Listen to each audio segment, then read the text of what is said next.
aí, turminha? Saudade de vocês. Vamos estudar mais um pouquinho?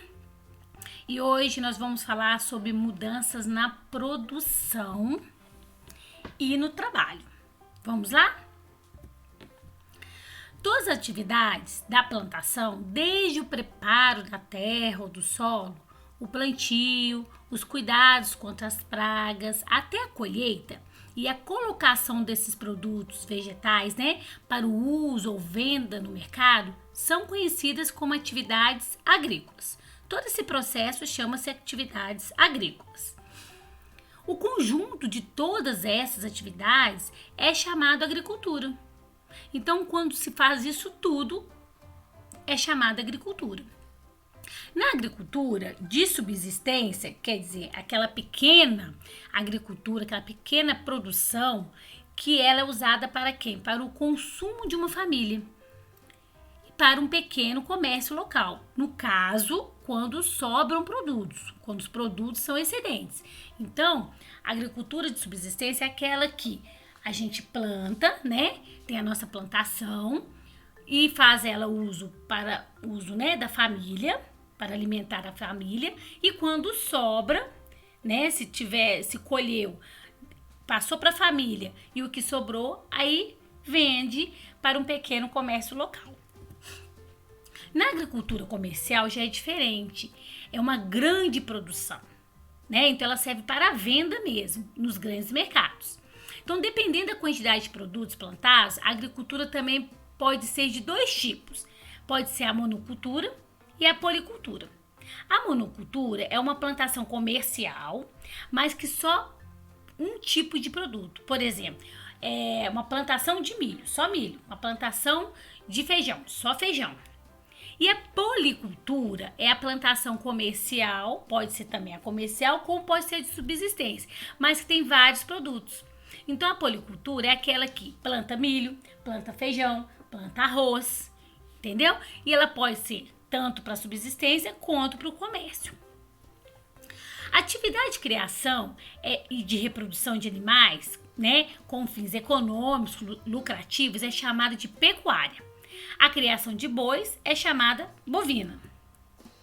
Já de porcos, suína. A de cabras, caprinas. A de cavalos, equinos, e assim vai. A de ovelhas, ovinas. As indústrias eram antigamente do tipo artesanal, doméstica ou de oficina. Eram trabalhos manuais feitos pelos artesãos. Na segunda metade do século XVIII, início do século XX, na Inglaterra, ocorreu uma grande mudança na maneira de produzir. Foi a Revolução Industrial, que deu origem ao quê? À indústria maquinofatureira. O que quer dizer isso? Uma indústria que não fazia mais trabalhos artesanais. Começou a usar o quê? Máquinas para fazer aqueles trabalhos.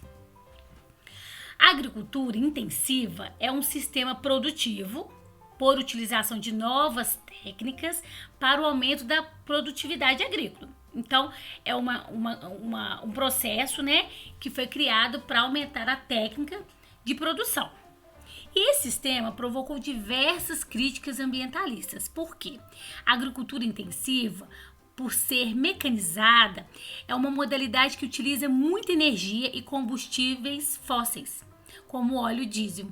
E a utilização de implementos agrícolas e máquinas como arados mecânicos, plantadeiras, pulverizadores e colheitadeiras contribuiu para quê? Para a queima desses combustíveis e, consequentemente, poluição do nosso ar. Poluição do nosso solo, dos nossos solos e também da nossa água. Que, pelo uso de quê? Defensivos agrícolas, os chamados agrotóxicos, que são utilizados para combater as pragas, que atingem as lavouras. Entretanto, esses produtos químicos não atingem apenas o campo cultivado. Muitas vezes, quando chove ou quando o terreno é irrigado, quer dizer, quando ele está molhado o terreno, os pesticidas são levados para o quê? Para as camadas mais profundas do solo. E com isso o quê? Acabam prejudicando os nossos mananciais de água doce. E aí gera o quê? Enfraquecimento total do solo pelo uso, né, excessivo desses pesticidas e ininterrupto pela excessiva, né, utilização de minerais, dos agrotóxicos, né? E essa ocorrência pode prejudicar também permanentemente o solo. Ele pode ficar inapto, como se diz, ele não produzirá mais nada, né? Não vai ter nenhum cultivo mais naquele solo. A irrigação é responsável também pela utilização de grande parte da água potável, que é a água que a gente bebe. Mais da metade da água consumida e destinada ao quê? A molhar esses campos. E em uma época igual que a gente tá, né? Que tá tendo muita falta de água para o consumo em diversos locais, né? O que acontece com isso? É uma grande preocupação ambiental, porque a retirada da cobertura vegetal para o plantio, quer dizer, o desmatamento, igual vocês estão vendo aí na gravura, em conjunto com essa irrigação, né? Em conjunto com N fatores, o que ela vai provocar? Erosões no solo, que é esses buracos aí. Mesmo no período em que o solo está recebendo plantações, podem ocorrer, quando a drenagem da água, né, não é bem feita, erosões que comprometem, inclusive, a produção do plantio. Além da poluição, uso de agrotóxico, e ao que pode gerar? Diminuição da nossa biodiversidade. Porque esses pesticidas muitas vezes não atingem apenas as pragas, gente, mas também os organismos, como os animais e as plantas, que estão no raio, né, dessa aplicação desse agrotóxico. Agora umas perguntinhas. Quais as principais causas da migração campo e cidade que vocês acham? O que buscam essas pessoas quando saem do campo para a cidade? E que problema essas pessoas podem enfrentar quando migram, né, do campo, quando saem do campo para a cidade? Olha, as principais causas, né, que ocorre essa migração do campo à cidade, que também que a gente chama de êxodo rural, é o que? É um sonho das pessoas têm de melhorar de vida, até mesmo de enriquecer. Elas acham que indo trabalhar na cidade vão ficar ricas. E o que acontece? E elas buscam, quando elas saem, né, desse campo para a cidade, além disso, elas buscam trabalhos e condições de vida melhores, né?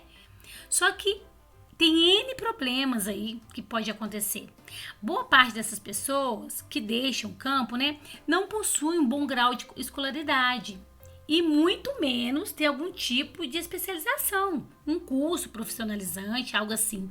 E com isso, o que acontece? Elas ficam desempregadas e não conseguindo empregos, passam fome. E quando consegue algum emprego, recebe baixíssimos salários e a sua condição de vida fica precária. Espero que vocês tenham gostado e agora é só fazer as atividades pelo PET, tá? Proposta pela professora. Beijocas da professora Andresa, até a próxima!